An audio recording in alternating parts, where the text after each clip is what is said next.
never gonna be done. We know that. Now welcome to the kingdom. Where the king's bow down. Every life goes around. Come on with me now. I just turn that around and wake you up and love me.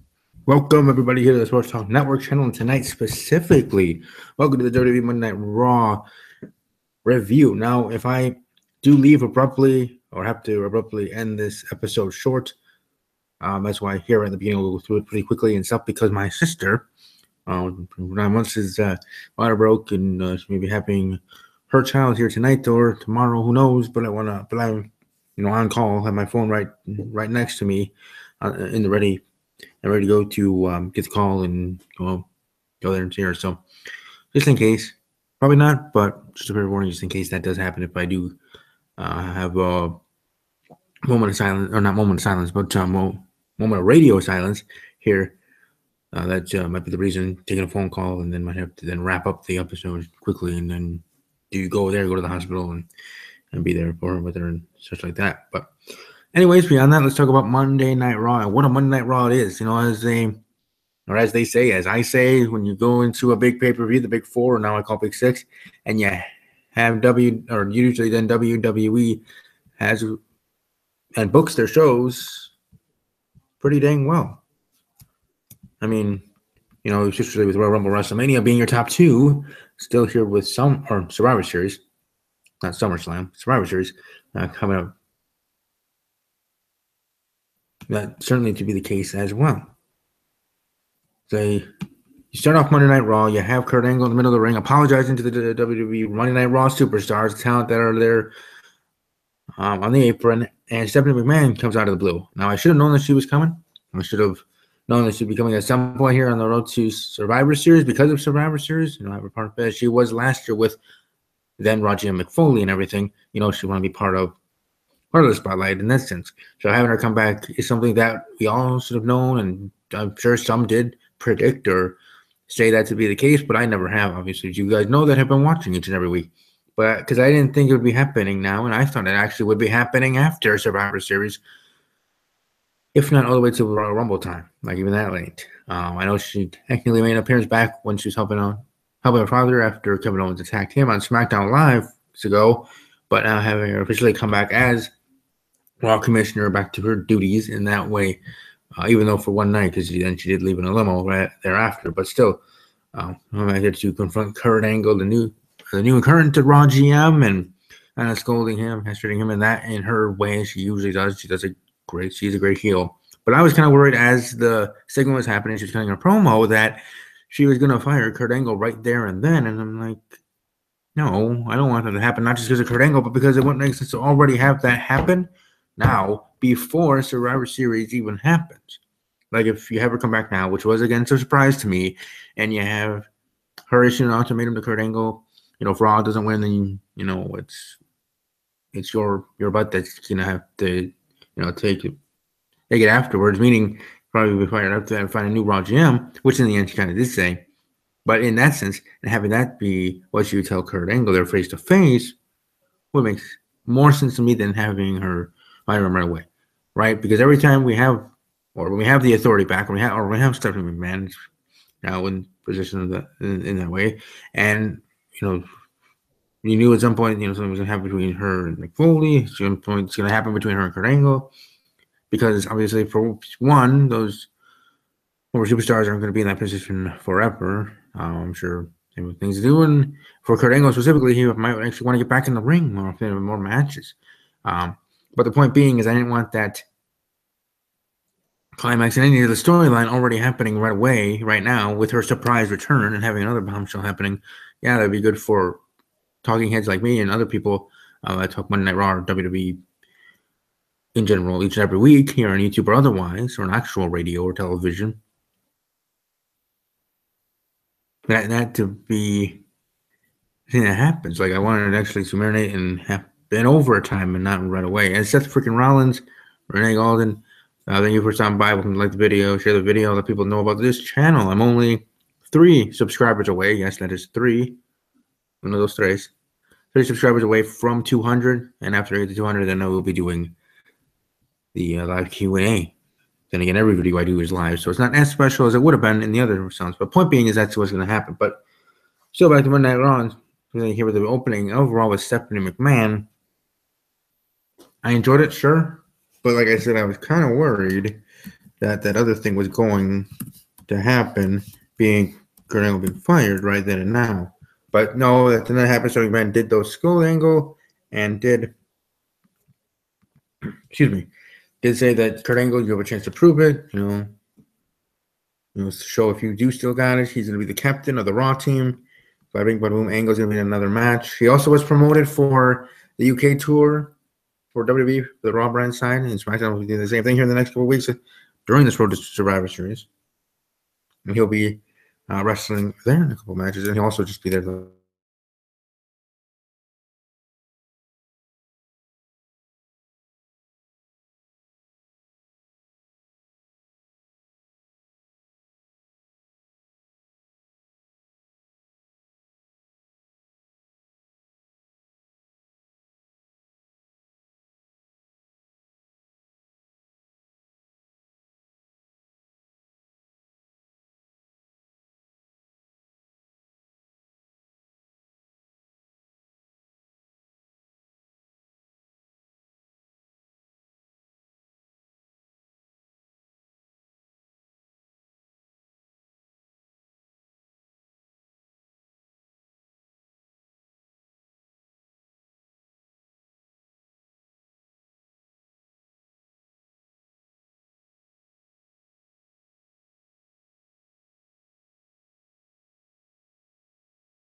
Hey, sorry about that. I don't know exactly what was going on there. My computer just automatically out of nowhere shut down on me for a brief second. Nothing weather-wise. It's a beautiful day here in Wisconsin, or evening here. Nice cool weather. So nothing in that realm. So I don't know exactly what happened and what went down, but to apologize about it that those are still watching live and that more than a brief second of radio silence. Again, it wasn't a phone call. It wasn't anything else that would happen there. It just was something else. But anyways, let's get back to Monday Night Raw. And I guess I should go through Raw pretty quickly. Otherwise, this might happen again, and who knows there. But all right, we'll just go through Raw quickly here since I was kind of Nia Jax returns. So her leap of absence seems like it truly was a leap of absence, and actually getting to defeat Bayley. I was kind of worried with what happened and WWE's name kind of running through the mud in the Nia Jax situation just as much as the other ones. That maybe when Nia Jax came back, she had to eat some crow and at least get a loss here. But she didn't. She came back with dominant one and did defeat Bayley there. One-on-one Nia Jax defeating Bayley. Then you have Samoa Joe coming back. The night of comebacks, it seems like. Samoa Joe defeating Apollo Crews one-on-one and then also choking out Titus O'Neil. Intercontinental Champion, The Miz, defeating Matt Hardy for the Intercontinental Championship. That actually was a title match. Kurt Angle was upset that The Miz was not there at the beginning of the show for his chat's apology to the WWE Raw Superstars. There, Stephanie McMahon, like I said earlier, did award Angle to become the captain of Team Red, captain of Monday Night Raw's team, heading to Survivor Series in the men's traditional Survivor Series matchup. Miz took exception to that. Angle had enough of his BS and crap.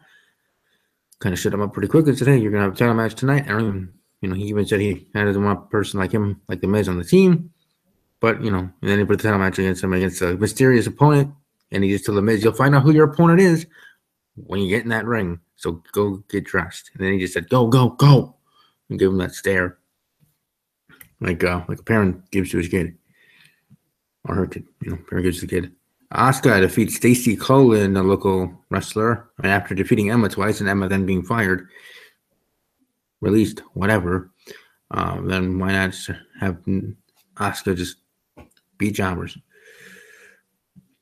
Kane attacks SmackDown General Manager Daniel Bryan after Daniel Bryan and Kurt Angle have a heated moment, and Kurt Angle kind of warning to Shane McMahon because McMahon was telling him he's kind of there was a lot of pedal matches tonight, so that's kind of cool in a sense. I mean, they're still trying to build us up of who knows? Will these champions be champions in the champion versus champion matches that are set for Survivor Series? Yeah, I'm pretty sure they're going to be. I'm pretty sure it's still going to be Alexa Bliss versus Natalya. It's still going to be Jinder Mahal against Brock Lesnar. It's still going to be Seth and Dean, The Shield, versus the Usos. The Miz versus Baron Corbin. We're still going to have those matches. They're still all going to be champions for the respective brand when we get to Survivor Series. And I'm sorry, but I hate in this sense of WWE insulting our intelligence and thinking that that's not going to be the case. I mean, it's all to have title matches, make it interesting, make your show better, viewership, this and that, blah, blah, blah. I understand that side of it. But in the long-term scheme and of the Survivor Series moving forward that we're headed to Raw versus SmackDown Live, in a way already promoting these matches, already set as they are, we don't want changes. And I don't even want the change of AJ Styles versus Brock Lesnar. Yeah, I'm sure that'd be a kick-ass match and a great match and everything, but has been promoted Jinder Mahal versus Brock Lesnar. Jinder Mahal should still be the WWE champion at Survivor Series and actually defeat Brock Lesnar. However, they book it. I don't give you know what? I don't care. Book it however you want. Make it even look as stupid as some people would say, and I'm sure if Jinder Mahal wins, there's going to be people here on YouTube that are going to rant, not rave, but rant. Negatively rants, because sometimes rants can actually be about positive things. Usually that kind of contradicts itself. You're ranting on a positive thing. But point being is there's going to be many people that are going to rant. And I respect that because that's your opinion. You either don't like Jinder Mahal, the character, you don't like Jinder Mahal, the person, or you just don't like him being the WWE champion because you think somebody else deserves to be in that spot right now. And he deserved the push in the moment and the chance, and now running the ball with it and doing well as WWE champion, at least in my eyes. But even though I think differently than you, even though I'm on the other side of the fence of that conversation about Jinder Mahal as WWE champion, if you're on the other side of the fence, whether strongly or a little bit, I respect that because that's your opinion. I'm not going to change your mind, and respectfully, I don't believe you would change my mind. We're not going to change each other's minds. We feel how we feel. And that's the same thing with people that agree with me, and that's cool if you do agree with me about Jinder Mahal. You agree he's been a good champion. You might even say it even stronger than I have about Jinder Mahal and how good you think he is, and if he should be champion to WrestleMania and all that other stuff. Awesome, cool. You're on my side. But I'm going to show the same respect and gratitude and interaction. Not like I'm going to interact with people less because you disagree with me. So the same respect and all that other stuff that I have for people that are on my side of the conversation or my side of the argument, because again, everybody has an opinion and really this anything and everything, especially with professional wrestling, it's opinion based, obviously. So whether you're on my side or not on my side on the subject that is Jinder Mahal and WWE title reign, I respect y'all. As I always say, I do respect everybody's opinion, but in general, I respect that and I understand that, and I want to actually hear from you. Let me know why you don't think Jinder Mahal should be WWE champion, or why you think his run has lasted too long, or whatever you feel. Let me know in the comment section below, because I would love to hear that. I obviously I'll disagree, but hearing other side of things makes you a smarter person yourself, makes you more educated in some ways too. Whether it's about pro wrestling and about a superstar or a storyline, or it's about something serious and a different topic like politics or sports of NFL and other things. If you listen to other people's opinion, if you don't just go with those that are quote unquote yes men or women, people that just agree with you all the time. I mean, yes, it's nice for people to agree, but the point is it's good to have differing of opinions. It makes you smarter, makes you pretty much smarter, better educated on that set topic. Again, whether it's a topic like this talking about pro wrestling and Jinder Mahal, or it's about a serious topic dealing with politics or other sport or other things, or like Ezekiel Elliott, or the Russian investigation, JFK files, a plethora of other things. Whatever, whether serious or non-serious, whether big or small, whatever your opinion is, I would always to respect that. And just like I respect WWE's decision on what they do. It's just I feel in this case, again, like I said, it seems like to me they're insulting my intelligence of, oh, these champions won't be champions when we get the Survivor Series. They're going to be champions when we get the Survivor Series. All of them. Not just Jinder Mahal, but all of them. As I already went through it. Okay? Then after Survivor Series, Raw and SmackDown Live going their own way. We'll see how things go from there. And Seth freaking Rollins saying, I think Asuka's going through the Braun Strowman path. Yes, indeed, it certainly does look that way, and I don't have an issue with that. I just find it interesting that that's the way they're going now after having good matches, solid matches, and not squashing type of matches with Emma, and then obviously Emma being released and stuff like that, and now going to that. It's just a little fishy to me in a way, just a little bit. But again, my opinion on that. But yeah, we have that interaction between SmackDown General Manager Daniel Bryan and Raw General Manager Kurt freaking Angle. But then Kane attacked him and off camera, taking a bump, choke slam. So we don't think it actually did happen. If anything, because since the lights were still on when Kane raised Daniel Bryan up for the choke slam, it's gonna have to show that part to make you think, the action of the choke slam went through. For us to assume that. And that's why I said on Twitter, you can follow me there at WWE_podcast, wink, wink, hint, hint. That there I tweeted after that happened that, okay, so we're assuming and can assume that he took this bump. Even though in actuality he probably didn't, but we can assume it to how it was done and how the commentators would keep talking it up, continually moving forward, Daniel Bryan being stretched out, this and that. We can assume that the chokeslam took place and Kane chokeslammed Daniel Bryan. And then went on a path of destruction since and from then, continuing here on Monday Night Raw. But just saying specifically that that's what happened to Daniel Bryan. Again, assuming here from this guy, then was that to think that maybe there's a chance Daniel Bryan could be in the match of Survivor Series? Like, could that be the bombshell thing from tomorrow night? Would Daniel Bryan be in the match? Or maybe not tomorrow night because you have to, let it go a little bit longer, maybe the next week. Daniel Bryan returns on SmackDown Live, not on Raw, back on his show that he is the general manager of, and he's still bruised and this and that and whatever. You can have him taped up or however you want. And he says that he wants revenge on Kane or on whatever, because maybe by then Kane will be a part of the team. Point is, then he'll be part of the SmackDown Live team, even though that's now being captained by Randy Orton. You're technically handled by Randy Orton right now. And you have the GM there. Last year, you had Shane McMahon part of the match. The gosh darn commissioner didn't mean he was the captain that last year. So I don't believe so. Then again, also was running, so. Sorry, I'm just getting an update from my mom about my sister. Again, if you weren't here at the very beginning, my sister, her water broke, so might be going to the labor, so my nephew might be here sooner rather than later, and it might be a Halloween, maybe it might be, and it'd be for me, someone that forgets people's birthdays, let alone people's names or faces. I have to have, I'm a visual person in that way. If I have your face, I'll remember your name. Point being is, for me, then in that kind of sense, it would be easier for me to remember my nephew's birthday if it is a birthday of Halloween every single year. So I don't know how that works with birthday parties. Sometimes having a birthday on an actual holiday, especially during the holidays, being Halloween, Thanksgiving, Christmas, or New Year's Day, let alone around those times or during the holiday season, which is for me October 1st to January 1st. For me personally, not for the rest of the world.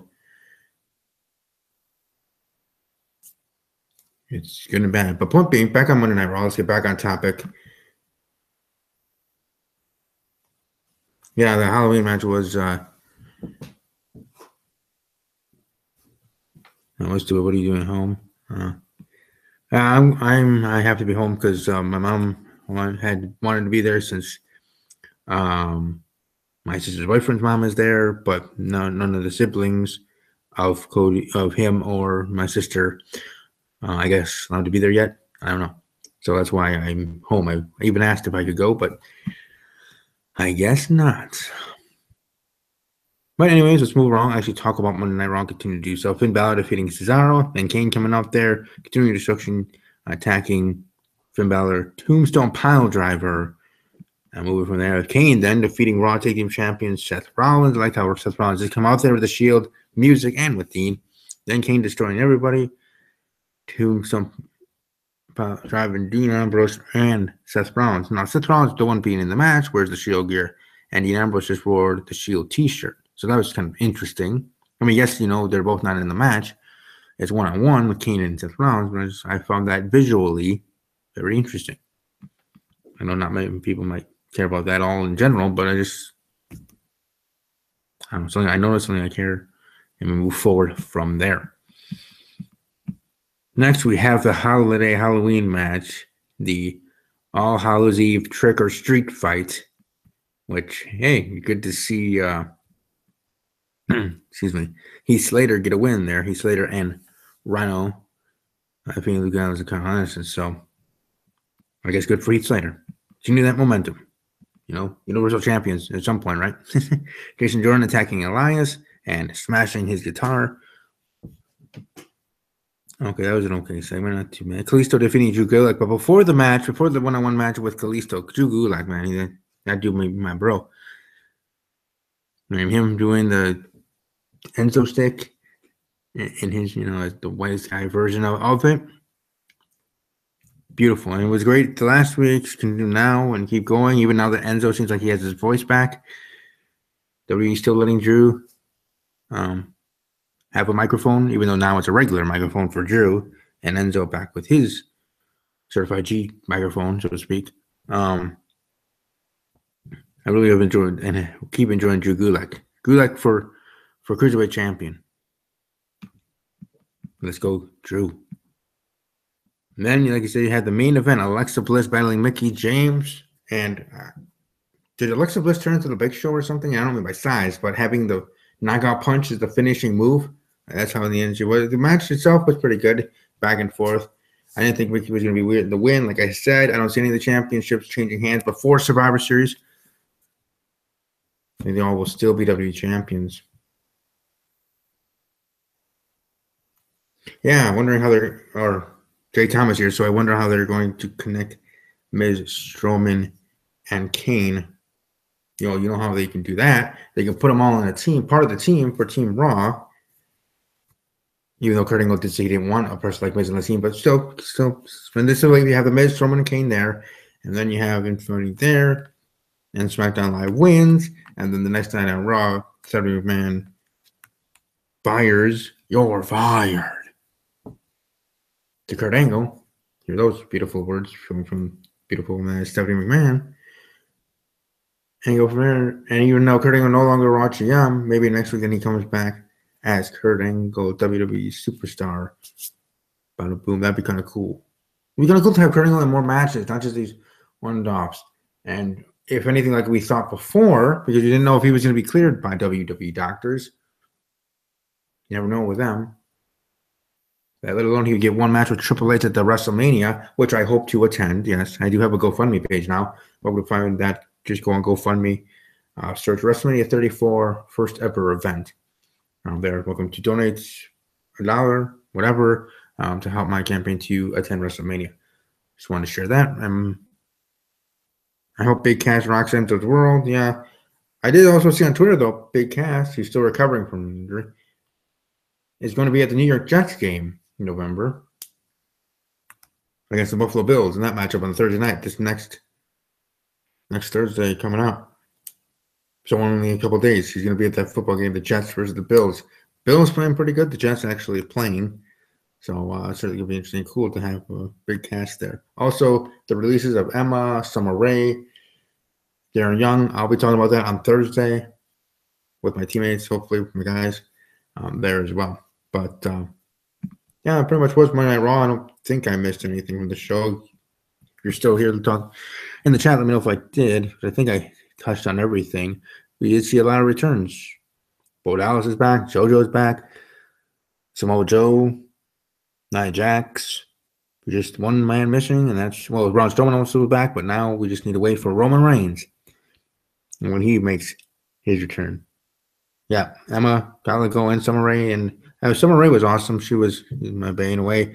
My favorite WWE superstar. She reminded me in the look of somebody. I'm not looking otherwise. But point being is, Summer Rae, I was kind of hoping that she'd come back, go to SmackDown Live, get a chance, maybe get a push, maybe be the champion for a short time. Who knows? But as I've been following her on Instagram, she certainly has been focusing on other things, modeling and otherwise. So talented to be Summer Rae, gone from WWE. So is Emma, who also is talented and underutilized her dang self. So that's interesting in itself. And they still have Paige technically part of the roster, whether that's because of the Rock movie or otherwise. And she'll be coming back soon. After all the Pages said about WWE with her husband Alberto Del Rio, or Alberto Del Patron.